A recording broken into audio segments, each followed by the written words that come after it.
High বন্ধুরা, আজ নতুন একটি ভিডিও নিয়ে চলে এসেছি আপনাদের মাঝে। আশা করি ভিডিওটি আপনাদের সবার ভালো লাগবে। আমার এই ভিডিওটি যদি আপনাদের সবার ভালো লাগে, অবশ্যই আমার ছোট্ট চ্যানেলটি সাবস্ক্রাইব করে আমার পাশে থাকবেন।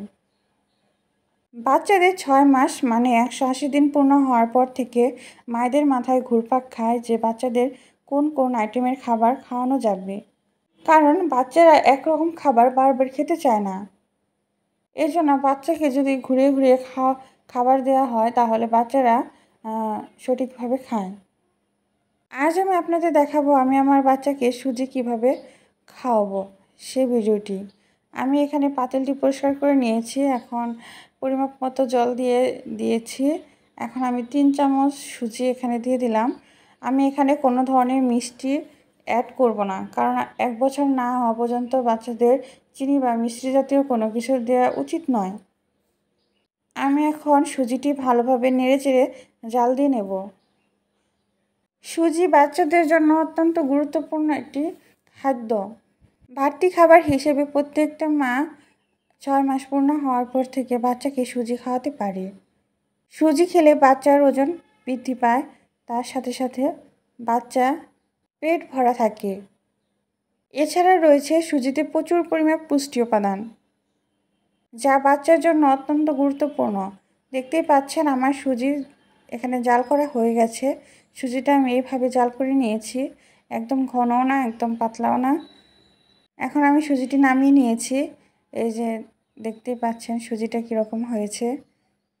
আমি আজ আমার বাচ্চাকে সুজি খাওয়াবো ফার্স্ট টাইম কলা দিয়ে। আমি এ পর্যন্ত বাচ্চাকে সুজি দেইনি, ফার্স্ট টাইম দেব। তাছাড়া আমি অন্যান্য খাবার যেমন কলা, সাগু এগুলা খাওয়িয়েছি, কিন্তু সুজিটা খাওয়াইনি। আজকে ফার্স্ট টাইম খাওয়াবো, দেখি আমার বাচ্চার রিয়াকশন কী। আমি এখানে অর্ধেক সবরি কলা নিয়ে নিয়েছি, কারণ আমি আমার বাবুকে সবরি কলাটাই খাওয়াচ্ছি। আমি অন্যান্য কলা যেমন সাগরমণি, চাপা কলা এগুলো খাওয়াচ্ছি না, সবরি কলাটাই আমি দিচ্ছি। কারণ সবরি কলাতে রয়েছে প্রচুর পরিমাণ ভিটামিন ও নানা ধরনের পুষ্টি উপাদান। আর সবরি খাওয়ালে বাচ্চাদের কোনো ধরনের সমস্যা হয় না, বিধায় আমি বাচ্চাকে সবরি কলাটাই খাওয়াচ্ছি। এখানে দেখতে পাচ্ছেন আমার কলা পেস্টটা হয়ে গেছে।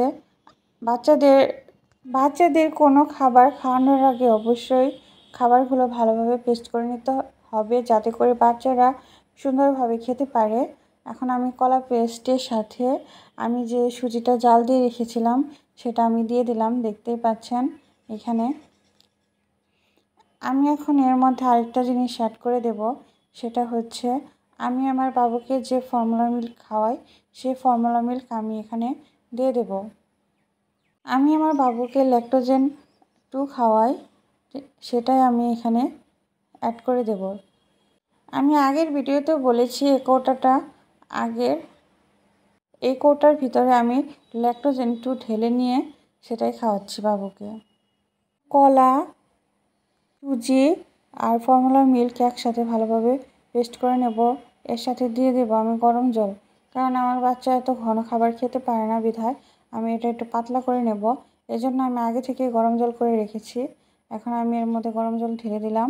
এখন এটা আমি ভালোভাবে মিশিয়ে নেব, যাতে করে আমার বাচ্চা সুন্দরভাবে খেতে পারে, ওর যাতে কোনো অসুবিধা না হয়। দেখতেই পাচ্ছেন আমার পেস্ট বানানো হয়ে গেল। আমি আবারও বলছি, আমার এই ভিডিওটি যদি আপনাদের সবার ভালো লাগে, অবশ্যই আমার ছোট্ট চ্যানেলটি সাবস্ক্রাইব করে আমার পাশে থাকবেন, যাতে করে নতুন নতুন আর সুন্দর সুন্দর ভিডিও আমি আপনাদের মাঝে শেয়ার করতে পারি। আমার বাচ্চার খাবার বানানো হয়ে গেছে। এখন আমি ওকে এটা খাওয়াবো, দেখি ও খেতে চায় কি না। আসলেই বাচ্চাদের জন্য কোনো খাবার বানাতে গেলে অবশ্যই চিন্তা লাগে যে বাচ্চা খাবে কি না, কিন্তু না, আমার বাবু এটা অনেক ভালোভাবে খেয়ে নিয়েছে, কারণ ওর মুখে সেটা ভালো লেগেছে।